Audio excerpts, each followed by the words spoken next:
안녕하세요 여러분, 다시 돌아왔습니다. 주문하신 공포 시간, 저는 11LC입니다. 오늘 들려드릴 이 무서운 이야기는 만약 여러분 중 많은 분이 차를 몰고 도시 외곽으로 나가거나 교외 노선 혹은 지방도를 타보셨다면 길가에 서 있는 것들을 눈여겨보셨을 겁니다.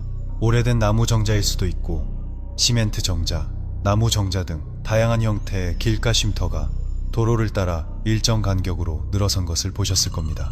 이것들은 과거의 마을 주민들이 버스나 대중교통을 기다릴 때 잠시 쉬어가는 장소로 사용되었습니다. 집에서 나와 읍내로 보리를 보러 가거나 다른 도시로 나갈 때 대부분의 주민이 이곳에서 대중교통을 기다렸죠. 하지만 누가 알았을까요? 만약 어느 날 당신이 운 좋게도 수많은 오싹한 일들과 비밀스러운 규칙들이 숨겨진 한길과 쉼터에 앉아 쉬게 된다면 당신이라면 어떻게 하시겠습니까? 이 길가 쉼터의 12가지 규칙, 시작하기 전에 좋아요와 구독 잊지 마시고, 특히 이 이야기가 마음에 드신다면 무서운 이야기를 좋아하는 친구들에게 공유해 주세요. 혼자 듣기 무섭다면 친구와 함께 듣는 것도 좋겠죠. 이 이야기는 여러분의 분별력 있는 시청을 필요로 합니다. 지금부터 제가 들려드릴 이야기는 특정 규칙에 관한 이야기이기 때문입니다. 한 길가, 쉼터에 머무는 것에 대한 규칙이죠. 저는 이 쉼터가 위치한 도나군의 이름은 밝히지 않겠습니다. 이 이야기는 민수 씨가 겪은 끔찍한 경험에 대한 것입니다. 그는 한길가 쉼터에서 버스를 기다리고 있었습니다. 그날 그는 교외 지역에 볼일이 있어 방문했습니다. 그가 보리를 보러 갈 때는 개인 차량이 없었습니다. 갈 때도 시외버스를 탔고 돌아올 때도 당연히 시외버스를 타고 돌아와야 했습니다. 그가 보리를 본 교외 지역은 그에게도 매우 낯선 곳이었습니다. 둘러보니 이곳은 교외라기보다는 거의 시골에 가까웠습니다. 주변에는 민가가 한 채도 보이지 않았습니다. 오직 도로 옆에 덩그러니 놓인 오래된 길가 쉼터 하나뿐이었습니다. 이 쉼터의 위치는 마을과도 상당히 떨어져 있었습니다. 쉼터 옆에 있는 골목으로 들어가서도 몇 킬로미터는 더 들어가야 사람 사는 집이 나올 정도였죠. 그는 쉼터에 앉아 기다리며 생각했습니다. 어떤 버스라도 좋으니 제발 한 대만이라도 지나가 줬으면 하고 말입니다. 그가 기다리고 있는 이곳은 너무 외지고 황량했습니다. 게다가 해질녘의 분위기까지 더해져 쉼터는 더욱 음산하고 무서운 기운을 풍겼습니다. 그는 생각했습니다. 어떤 노선이든 상관없으니 버스가 한 대라도 지나가면 무조건 타야겠다고 말입니다. 해가 완전히 지기 전까지 이곳에 머물고 싶지 않았습니다. 만약 도저히 방법이 없다면 그냥 길을 따라 무작정 걸어볼 생각이었습니다. 걷다 보면 민가나 상점이라도 나오지 않을까. 그 편이 이 쉼터에 있는 것보다는 덜 무서울 것 같았습니다. 하지만 방금 나온 마을로 다시 걸어 돌아가는 것은 너무 멀었습니다. 그가 보리를 본 집에서 이 쉼터까지 차로 데려다 준 사람도 꽤 오랜 시간을 운전했으니까요. 그 거리를 다시 걸어 들어가는 것은 상상만 해도 지치는 일이었습니다. 그는 쉼터에 앉아 희미한 희망을 품고 기다렸습니다. 그의 시선은 바쁘게 지나가는 차들을 쫓았습니다. 하지만 해가 지고 나자 거짓말처럼 차들의 통행이 완전히 끊겼습니다. 버스가 정말 올지 안 올지 망설여지기 시작할 무렵 그의 시선이 쉼터의 한쪽 기둥에 붙어있는 종이 한 장에 멈췄습니다. 언제부터 저기 붙어 있었지? 왜 아까는 못 봤을까? 종이에 적힌 내용은 이러했습니다. 안녕하세요. 당신은 운이 별로 없군요. 아직 당신이 타야 할 버스가 오지 않았으니 말입니다. 지금부터 당신이 알아야 할 것들이 있습니다. 만약 당신이 이곳에 계속 앉아있기로 결정했다면 이 규칙들은 당신에게 매우 중요할 겁니다. 당신은 반드시 이 규칙들을 엄격하게 따라야 합니다.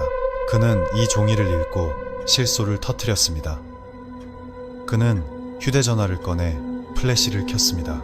배터리가 거의 없었지만 글자를 명확하게 읽기 위해서는 어쩔 수 없었습니다. 이미 해가 져서 주변은 거의 보이지 않았기 때문입니다. 버스를 기다리는 동안 이런 글을 읽는 것도 꽤 흥미롭다고 생각했습니다. 어디 한번 끝까지 읽어볼까? 종이는 이렇게 이어졌습니다. 이것은 해질녘 쉼터에서 기다리는 당신을 위한 규칙입니다. 규칙 1. 이 쉼터에서 너무 멀리 벗어나려 하지 마십시오. 길을 따라 걷거나 다른 곳으로 가려고 시도하지 마십시오. 당신이 걷는 그 길은 이곳을 빠져나가는 길이 아닐 뿐더러 당신이 왔던 길도 아닐 것입니다. 당신은 더 깊은 곳으로 빠져들게 될 것이며 생존할 확률은 더욱 낮아질 것입니다. 기억하십시오. 적어도 자정 전까지는 이 쉼터가 가장 안전한 장소입니다. 잠깐 눈을 붙이는 것은 괜찮지만 너무 오래 잠들지는 마십시오. 만약 당신이 정신을 차리지 못한 사이에 다음 사건이 벌어진다면 결코 좋지 않을 것입니다. 규칙 2. 이 쉼터 주변에는 단 3개의 불빛만이 존재합니다. 하나는 쉼터 지붕의 등, 그리고 왼쪽과 오른쪽에 각각 하나씩입니다. 만약 좌우의 가로등 2개가 동시에 꺼지고 쉼터의 등만 켜져 있다면 즉시 모든 전자기기를 끄고 최대한 조용히 앉아 있으십시오. 곧 멀리서 라디오 같은 소리가 들릴 것입니다. 하지만 당신은 그 소리를 알아들을 수 없을 것입니다. 마치 테이프를 거꾸로 재생하는 듯한 소리일 테니까요. 당신이 해야 할 일은 아무것도 없습니다. 그냥 조용히 앉아 그 테이프 소리가 끝날 때까지 기다리십시오. 불빛은 곧 다시 켜질 것입니다.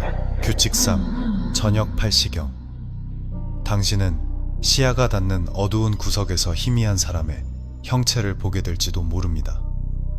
길 건너편 나무 뒤일 수도, 혹은 쉼터 근처에 수풀이나 잔디더미 뒤일 수도 있습니다.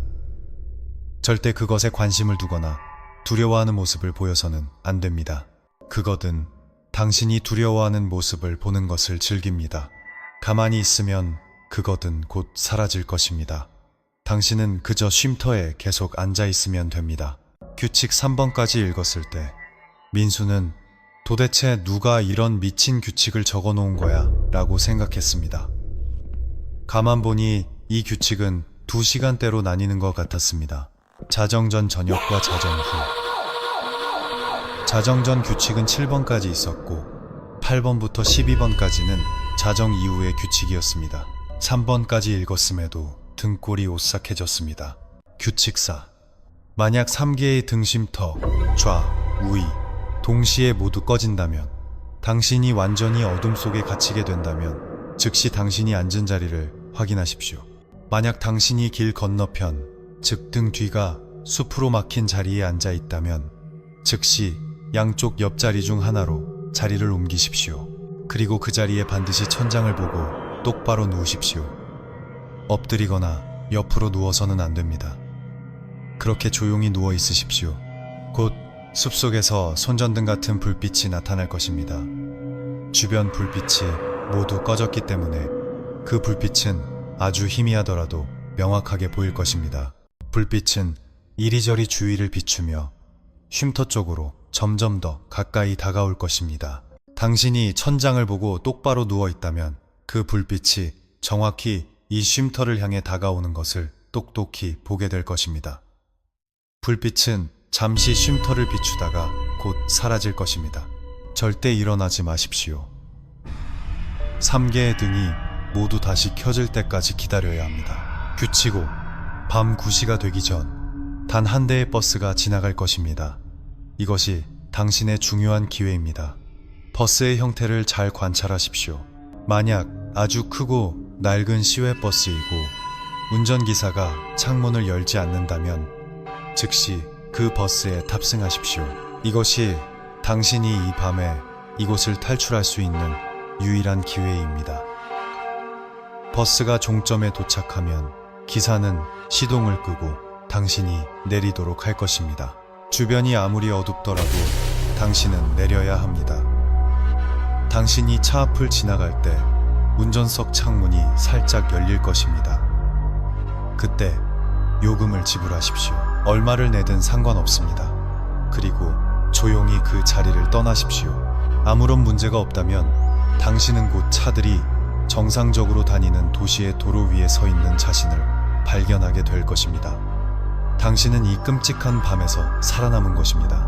하지만 만약 버스가 작고 마을버스, 운전기사가 창문을 열고 있다면 그 버스는 당신을 태우기 위해 아주 천천히 다가올 것입니다. 하지만 절대 관심을 보이지 마십시오. 버스는 당신 앞에 멈춰 설 것입니다. 운전기사는 당신에게 타라는 듯 고갯짓을 하거나 마지막 차요 라고 말할 것입니다. 단호하게 거절하십시오. 안 가요 라고 말해야 합니다. 절대 타서는 안 됩니다. 그가 돈 안 받을게 타요라고 해도 절대 타지 마십시오. 만약 운전기사가 어디 가는데 라고 묻는다면 즉시 되물으십시오. 아저씨는 어디 가는데요? 그가 대답하지 않는다면 이렇게 말하십시오. 제가 가려는 곳은 아저씨가 가는 곳이 아니에요. 만약 그가 여기서 얼마나 더 기다릴 건데 라고 묻는다면 이렇게 대답하십시오. 아니요, 저 오래 안 있어요. 곧 친구가 데리러 올 거예요. 어떤 식으로든 이곳에 오래 머물지 않을 것이라고 그에게 거짓말을 하십시오. 그 후 즉시 쉼터로 돌아와 앉으십시오. 그가 스스로 포기하고 떠날 때까지 절대 그를 쳐다보지 마십시오. 규칙 6. 밤 9시에서 10시 사이 등불, 닭기행을 든 2명의 노파가 지나갈 것입니다. 그들은 큰 보따리가 가득 실린 손수레를 밀고 있을 것입니다. 그들에게 말을 걸 필요도 인사할 필요도 없습니다. 그저 그들이 지나가도록 내버려 두십시오. 그들은 당신 옆을 아주 천천히 지나갈 것입니다. 하지만 만약 당신이 그들을 돕고 싶은 마음을 참을 수 없다면 그들의 수레를 밀어주는 것까지는 괜찮습니다. 단, 불빛이 비추는 구역을 절대 벗어나서는 안 됩니다. 불빛이 없는 어두운 곳까지 그들을 따라가서는 안 되며 수레를 밀어준 뒤에는 즉시 쉼터로 돌아와야 합니다. 그들은 당신에게 집에 가서 자고 가라며 끈질기게 권유할 것입니다. 정중하게 하지만 단호하게 거절하십시오. 그들이 아무리 슬픈 표정을 지어도 거절해야 합니다. 만약 그들이 감사의 표시로 음식이나 음료를 준다면 일단 받으십시오.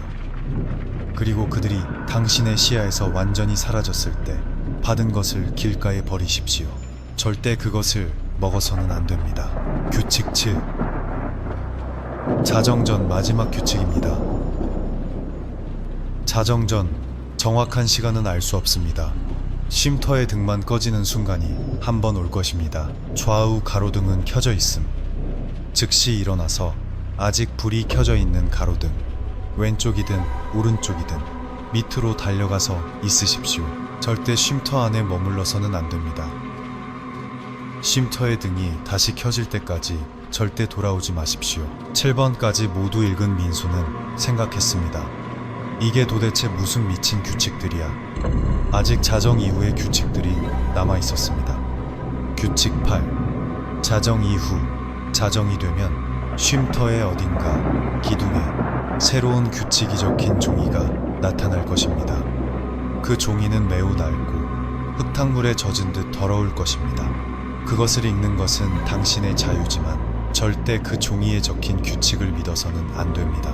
그 종이에 적힌 규칙들은 당신이 지금 읽고 있는 이 규칙 첫 번째 종이의 내용과 정반대일 것입니다. 그 종이는 당신의 의심을 증폭시킬 것입니다. 마치 당신을 걱정해주는 척, 당신의 편인 척하며 이 쉼터는 위험하니 빨리 도망쳐라 라고 당신을 부추길 것입니다. 절대 그 종이를 믿지 마십시오.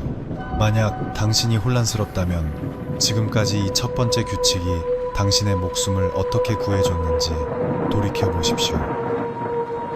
아예 읽지 않는 것이 더 나을 수도 있습니다. 당신의 기억이 혼란스러워질 수 있으니까요. 만약 당신이 자정 이후의 규칙 중 하나라도 놓치게 된다면 그것은 결코 좋지 않은 결과를 초래할 것입니다. 규칙 9. 새벽 1시. 모든 불빛이 꺼지지는 않지만 아주 희미하게 어두워질 것입니다. 시야가 흐릿해질 것입니다. 즉시 당신의 발을 의자 위로 올리십시오. 절대 당신의 발이 바닥에 닿게 해서는 안 됩니다. 다리를 늘어뜨리고 앉지 마십시오. 곧 당신이 앉은 의자 및 바닥에서 무언가 기어다니는 소리를 듣게 될 것입니다.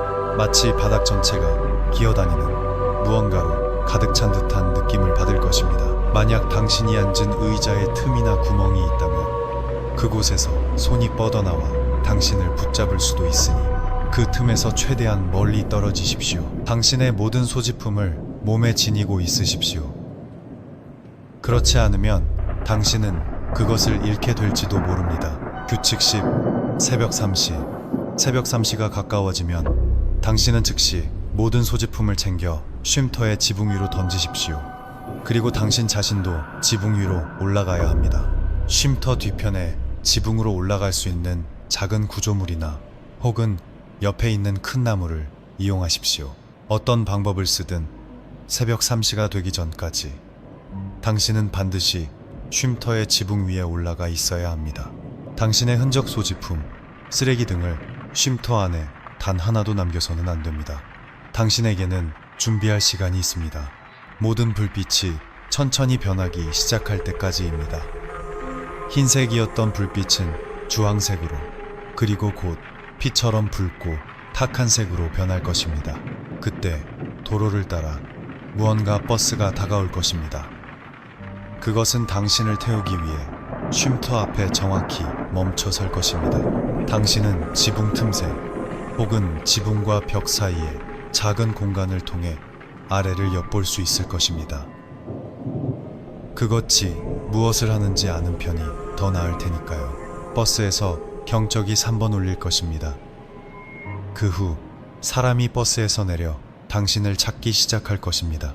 그것의 형체는 일반 사람과 비슷하지만 자세히 들여다보면 그 얼굴은 끔찍하게 뒤틀려 있습니다. 마치 실패한 조각상 혹은 구겨진 종이처럼 말입니다. 케이크를 아무렇게나 문대 놓은 것처럼 원래의 형체를 알아볼 수 없을 것입니다. 그것은 버스에서 내려 쉼터로 걸어올 것입니다. 당신을 부르지는 않지만 주위를 계속 두리번거릴 것입니다. 절대 지붕에서 내려오지 마십시오. 숲으로 도망쳐서도 안 됩니다. 당신은 절대 살아남지 못할 것입니다. 만약 당신이 실수로 쉼터에 흔적을 남겼다면 주머니 속에 작은 종이 조각이나 먹다 남은 음식이라도 당신은 큰 실수를 한 것입니다. 그것은 당신을 찾을 때까지 수색을 멈추지 않을 것입니다. 하지만 당신이 아무런 실수를 하지 않았다면 그것은 잠시 주위를 둘러보다가 날카로운 소리를 낼 것입니다. 바람 소리 같기도 하지만 그보다는 훨씬 더 귀를 찢는 휘 하는 소리일 것입니다. 만약 그 소리가 들린다면 그것은 당신이 아직 이 근처에 있다고 생각한다는 의미입니다. 다만 당신이 어디에 있는지 모를 뿐입니다. 이것이 당신의 마지막 생존 기회입니다. 당신은 그것이 지금 정확히 어디에 서 있는지 파악해야 합니다. 이것은 매우 중요합니다. 귀를 찢는 소리 때문에 집중하기 어렵겠지만 그것이 쉼터 앞에 있는지 쉼터 아래에 있는지 아니면 쉼터 뒤편 숲에 있는지 정확히 알아내야 합니다. 정신을 똑바로 차리십시오. 만약 정말 확신이 서지 않는다면 지붕 틈새로 아주 잠깐 고개를 내밀어 그것의 위치를 확인해야 할 수도 있습니다. 하지만 정말 위험한 행동이니 하더라도 아주 신속하게 해야 합니다. 그것의 위치를 파악했다면 즉시 그것이 서 있는 위치의 정반대편 지붕 끝으로 천천히 기어가십시오. 소지품을 챙기는 것을 잊지 마십시오. 당신이 기어가는 소리는 그것이 내는 날카로운 소리와 버스의 엔진 소리에 묻힐 것입니다. 하지만 너무 큰 소리를 내거나 물건을 떨어뜨려서는 안 됩니다. 안전한 위치로 이동했다면 지붕에 최대한 몸을 밀착시키고 엎드리십시오. 어둠이 당신을 숨겨줄 것입니다. 만약 그것이 당신을 발견한다면 유감입니다. 당신은 아마 그 전에 죽고 싶어질지도 모릅니다. 그것 때에 희생양이 된 사람들의 몰골에 대해서는 차마 설명하고 싶지 않습니다. 규칙을 쓴 사람이 덧붙인 말입니다. 정말 끔찍합니다. 만약 그것이 당신을 발견하지 못했다면 그것은 잠시 더 주위를 살피다가 다시 버스에 올라탈 것입니다. 그리고 버스는 천천히 떠날 것입니다. 버스가 시야에서 완전히 사라질 때까지 기다렸다가 조심스럽게 내려오십시오. 자, 이제부터 당신은 자유입니다. 하지만 당신은 아직 이 밤을 완벽하게 통과하지 못했습니다. 규칙 11. 이제 3개의 등뿐만 아니라 당신의 시야가 닿는 곳까지 도로의 모든 가로등이 켜질 것입니다. 하지만 그 불빛들은 점점 희미해질 것입니다. 시간이 얼마 없습니다. 당신의 물건 중 하나를 쉼터에 두고 가십시오. 바람에 날아가지 않을 확실한 물건으로 두어야 합니다. 이제 당신이 할 일은 길을 따라 걷는 것입니다. 뛸 힘이 남아있다면 힘을 아껴가며 뛰는 것도 좋습니다. 약 10분 정도 길을 따라가다 보면 당신은 또 하나의 길과 쉼터를 발견하게 될 것입니다. 그 쉼터는 당신이 방금 떠나온 그 쉼터와 똑같이 생겼습니다. 아니, 그것은 당신이 밤새 앉아있던 바로 그 쉼터입니다. 당신이 할 일은 바닥을 확인하는 것입니다. 당신이 두고 온 물건이 그 자리에 있는지 확인하십시오. 만약 물건이 없다면 계속해서 길을 가십시오. 아마도 조금 더 빨리 걸어야 할 것입니다. 가로등이 점점 꺼지고 있으니까요. 만약 물건이 그 자리에 있다면 그 물건을 자세히 확인하십시오. 당신이 두고 간 물건이 맞는지 모양이나 흠집 등을 다시 한번 확인하십시오. 만약 물건에 이상한 점이 있다면 왼쪽으로 뒀는데 오른쪽으로 돌아가 있다거나 모양이 변했다면 즉시 그 자리를 떠나 계속 걸어가십시오. 하지만 만약 그 물건이 당신의 것이 확실하고 당신이 둔 그 상태, 그 위치, 그 모양 그대로 놓여 있다면 당신이 가야 할 두 갈래의 길, 왔던 길과 가야 할 길을 바라보십시오. 두 길 중 하나는 당신이 방금 걸어온 길과 다르게 뒤틀려 보일 것입니다. 그 길이 당신이 왔던 길인지 아니면 가야 할 길인지는 중요하지 않습니다. 어느 쪽이든 길이 뒤틀린 빛, 거처럼 보인다면 절대 그 길로 가서는 안 됩니다. 어둠 속이라 분간하기 어려울 수도 있지만 자세히 보면 알 수 있습니다. 휴대전화에 남은 불빛을 사용해도 좋습니다. 이 순간에는 다른 규칙들이 끼어들지 않을 것입니다. 오직 가로등 불빛과 당신의 불빛뿐입니다. 시간이 얼마이든 상관없이 정상적으로 보이는 길을 택해 계속 걸어가십시오. 이제 가로등은 점점 더 꺼질 것이고 곧 당신은 당신의 손목조차 보이지 않는 완벽한 어둠 속에 갇힐 것입니다. 규칙 12. 마지막 규칙입니다. 만약 당신의 등 뒤에서 어떤 소리가 들려도 절대 뒤돌아보지 마십시오. 첫 번째 소리. 고속으로 질주하는 자동차 소리가 들릴 것입니다. 즉시 길가로 피하십시오. 만약 당신이 도로 위에 계속 서 있다면 그 차에 치여 끔찍하게 다치거나 죽을 수도 있습니다. 두 번째 소리. 당신을 따라오는 발소리가 들릴 것입니다. 그 소리가 얼마나 가까워지든 심지어 당신의 등 뒤에서 거친 숨소리가 느껴진다고 해도 절대 뒤돌아보지 마십시오. 세 번째 소리. 길가에서 끔찍한 비명, 시영 크리트롱이 들릴 것입니다. 그 소리가 들리면 그 자리에 잠시 멈춰 서십시오. 비명 소리가 완전히 잦아들 때까지 기다렸다가 다시 걷기 시작하십시오. 만약 당신이 교차로나 다른 도로와 만나는 지점에 도착했다면 축하합니다. 길고 긴 이 밤이 드디어 끝났습니다. 아직 동이 트지 않았을 수도 있지만 그곳에는 정상적인 가로등이 켜져 있고 진짜 사람이 운전하는 진짜 차들이 지나다니고 있을 것입니다. 앞으로 당신이 만나게 될 길과 쉼터는 기나긴 기다림 끝에 당신을 안전하게 지켜줄 평범한 쉼터일 것입니다. 이 종이를 다 읽으셨다면 즉시 이 종이를 구겨서 멀리 던져버리십시오. 이것은 더 이상 당신에게 필요 없습니다. 이 규칙은 저녁 7시부터 적용됩니다. 민수의 이야기로 돌아옵니다. 민수는 마지막 줄까지 다 읽고 나서야 머리를 극적였습니다. 내가 지금 무슨 짓을 한 거지? 자신이 이 미친 규칙들을 끝까지 다 읽었다는 사실에 칠소가 터져 나왔습니다.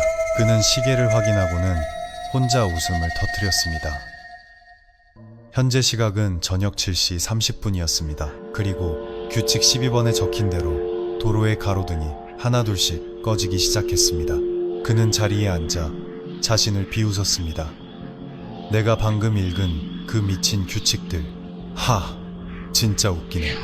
12가지나 되는 그 규칙들이 진짜인지 조작인지도 모른 채 그걸 끝까지 다 읽은 자신이 한심했습니다.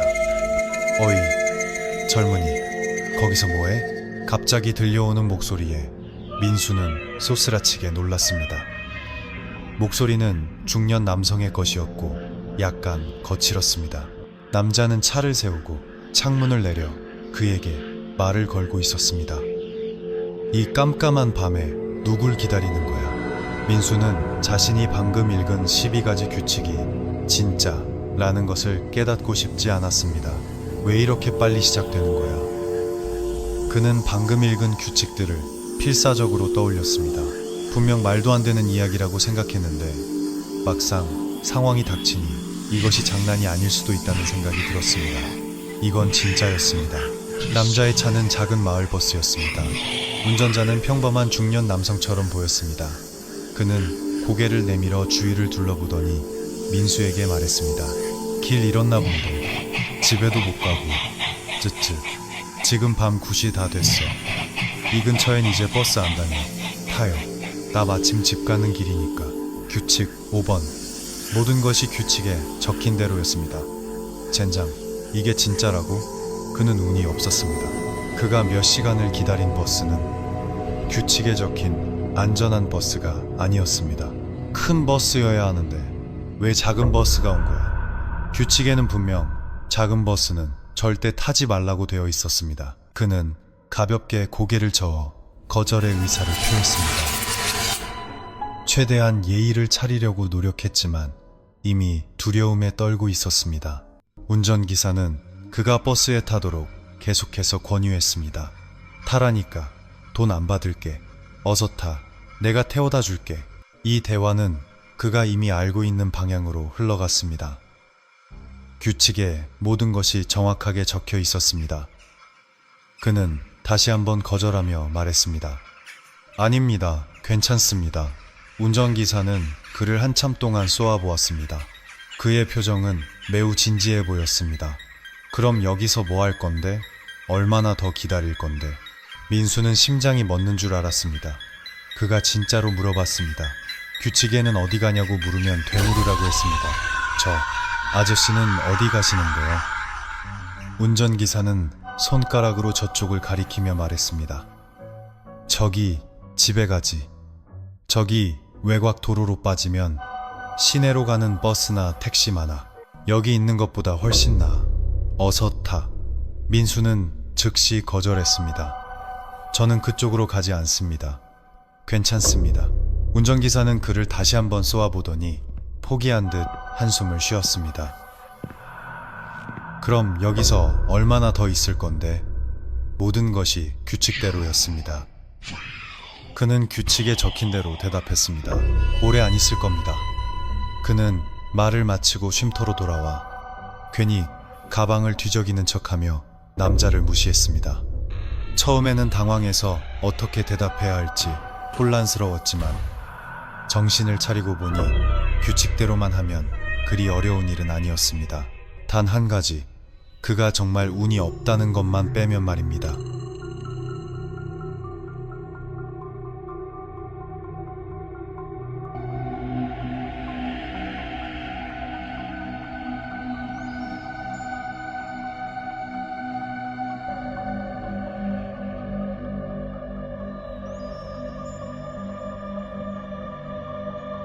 남자는 잠시 더 그를 쳐다보다가 이내 차를 몰고 떠났습니다.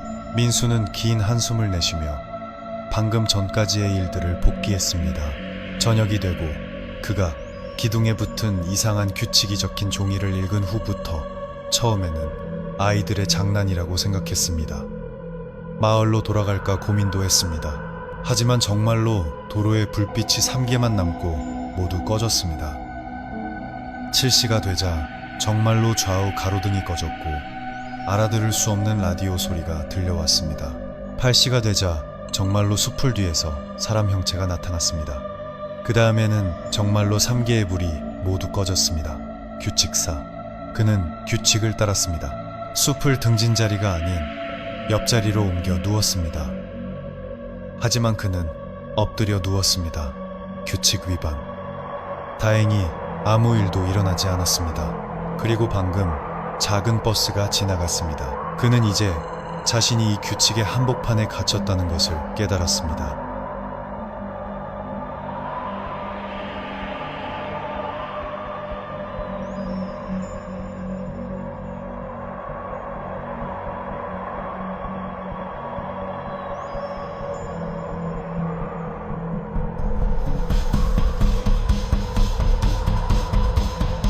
사실 종이의 마지막에는 읽고 나서 구겨서 버리라고 적혀 있었습니다. 하지만 그는 그것을 버리지 않았습니다. 그는 자신의 기억력을 믿지 못했습니다. 만약 종이를 버렸는데 규칙이 기억나지 않으면 어떡하나 싶었습니다. 그는 버리지 않길 잘했다고 생각하며 다음 규칙들을 다시 한번 숙지하기 위해 종이를 펼쳤습니다. 자정 이후가 진짜 공포구나. 그는 중얼거리며 어떻게든 이 상황을 헤쳐나갈 방법을 궁리했습니다. 그때였습니다. 2명의 노파가 나타났습니다. 그들은 등불을 들고 무거운 짐이 실린 손수레를 밀며 천천히 도로를 따라 걸어오고 있었습니다. 민수는 그들을 무시하려 했었습니다. 제발 그냥 지나가라. 하지만 노파들은 쉼터 앞에 멈춰서서 그에게 말을 걸었습니다. 어이, 총각. 여기서 뭐해?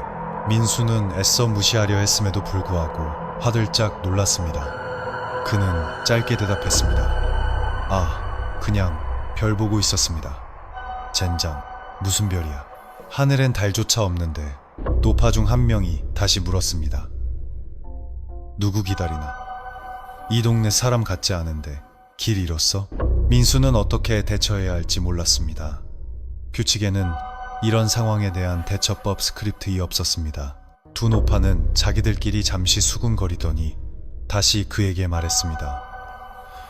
아이고, 할미가 수레가 무거워서 더는 못 끌겠네. 총각, 힘 좀 좋아 보이는데 우리 좀 도와줄 수 있겠어?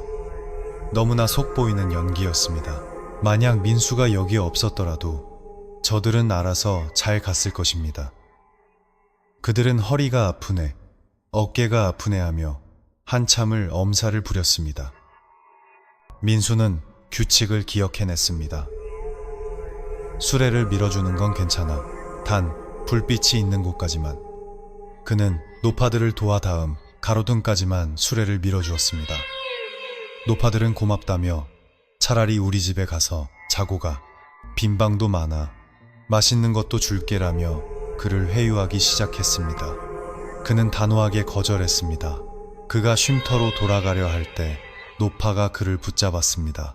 잠깐만, 총각, 이거라도 가져가.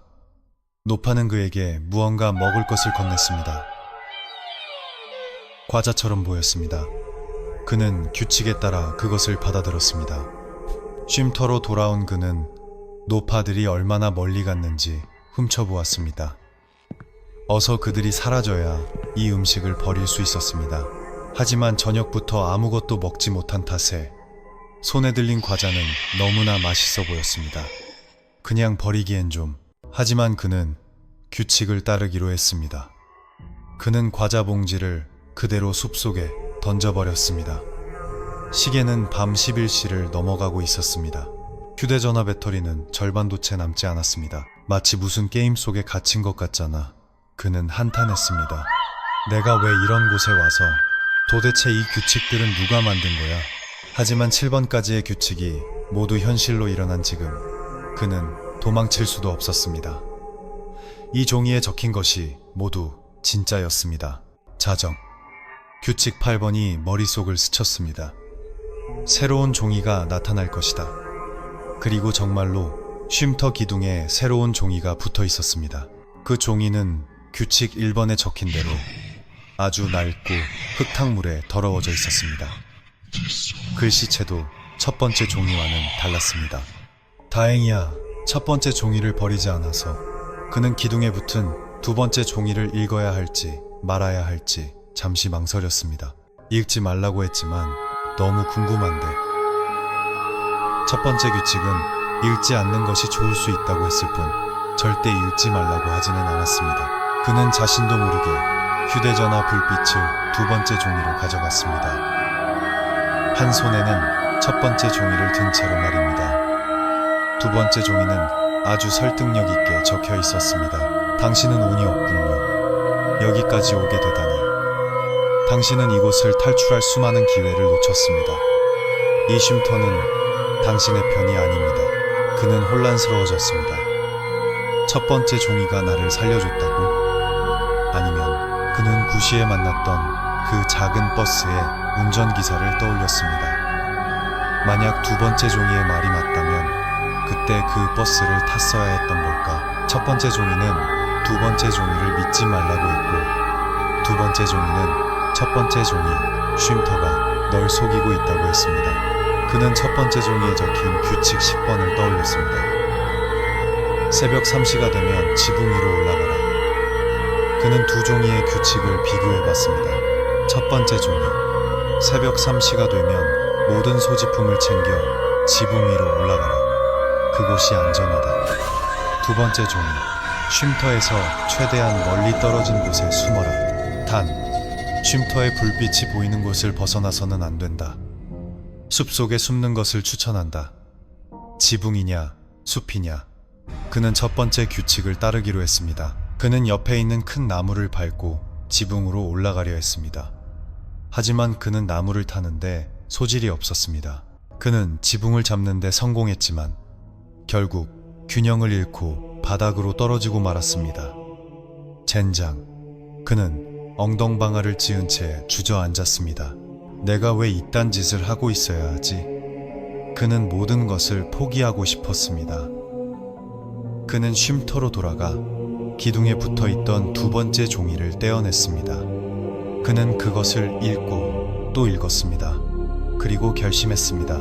그는 가방을 챙기고 신발끈을 고쳐맸습니다. 그리고 쉼터 뒤편에 어두운 숲속으로 걸어 들어갔습니다. 그는 덤불 속에 몸을 숨겼습니다. 이곳이 더 안전할 거야. 아침까지 여기서 버티자. 그는 덤불 속에서 쉼터를 지켜봤습니다. 새벽 3시, 쉼터의 불빛이 흰색에서 노란색, 주황색, 그리고 마침내 탁한 붉은색으로 변했습니다. 그리고 버스 엔진 소리가 들려왔습니다. 민수의 심장이 미친 듯이 뛰기 시작했습니다. 그는 소리가 나지 않도록 손으로 흙바닥을 꽉 움켜쥐었습니다. 버스가 쉼터 앞에 멈춰 섰습니다. 경적이 울렸습니다. 하지만 3번이 아니었습니다. 삐이 하고 길게 단 한 번 울렸습니다. 그리고 두 개의 규칙이 모두 경고했던 그것, 이 버스에서 내렸습니다. 얼굴이 뒤틀리고 형체를 알아볼 수 없는 그것은 쉼터 안으로 걸어 들어갔습니다. 그리고 쉼터 주위를 어슬렁거리기 시작했습니다. 그때 숲속에서 그 광경을 지켜보던 민수는 경악을 금치 못했습니다. 쉼터 중앙에 서 있던 그것의 목이 고무처럼 늘어나기 시작했습니다. 그것의 목은 쉼터 지붕의 틈새, 석가래 사이로 파고들었습니다. 만약 내가 저 지붕 위에 있었더라면. 그는 자신이 두 번째 종이의 말을 듣고 숲속에 숨은 것이 천만다행이라고 생각했습니다. 그것의 머리는 뱀처럼 지붕 속을 휘젓고 다녔습니다. 민수는 공포에 질려 숨도 쉬지 못했습니다. 세상에, 저게 뭐야? 더 끔찍한 것은 그것이 쉼터 밖으로 나와 지붕 위로 직접 기어 올라갔다는 것입니다. 첫 번째 종이, 그 개자식이 날 죽이려고 했어. 그는 확신했습니다. 첫 번째 종이를 믿었더라면 그는 지금쯤 죽었을 것입니다. 다행히 그것은 지붕 위에서 그를 찾지 못했습니다.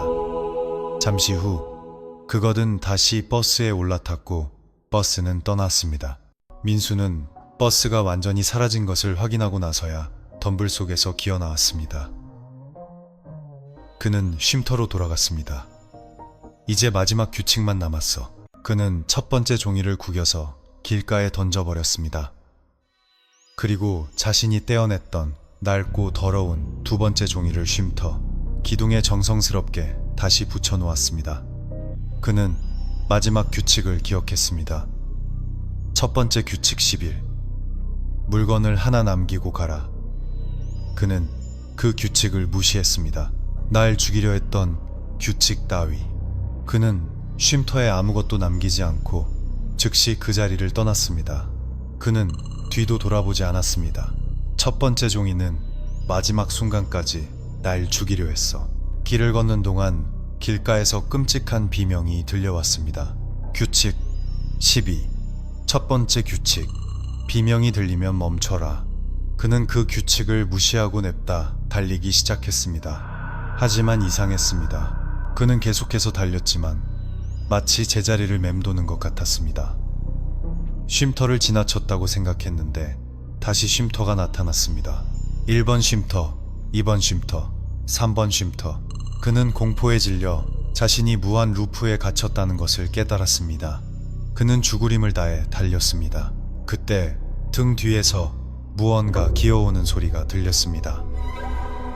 그는 마지막 남은 배터리로 휴대전화 플래시를 켰습니다. 그는 플래시를 사방으로 비추며 미친 듯이 달렸습니다. 어디로 가는지도 몰랐습니다. 그저 이 길이 틀리지 않았기만을 바랐습니다. 휴대전화 배터리가 마지막 경고를 보냈습니다. 불빛이 곧 꺼질 것입니다. 그가 모든 힘을 잃고 쓰러지기 직전 엔진 소리가 들려왔습니다. 그리고 멀리서 경적이 울렸습니다. 그의 등 뒤에서 헤드라이트가 그를 비췄습니다. 그는 반사적으로 길가로 피했습니다. 그가 달리던 길은 어느새 외곽 순환도로로 이어져 있었습니다. 아직 새벽이었지만 희미한 가로등이 켜져 있었고 드문드문 차들이 지나다니고 있었습니다. 그는 지나가는 차들을 향해 필사적으로 손을 흔들었지만 아무도 그를 태워주지 않았습니다.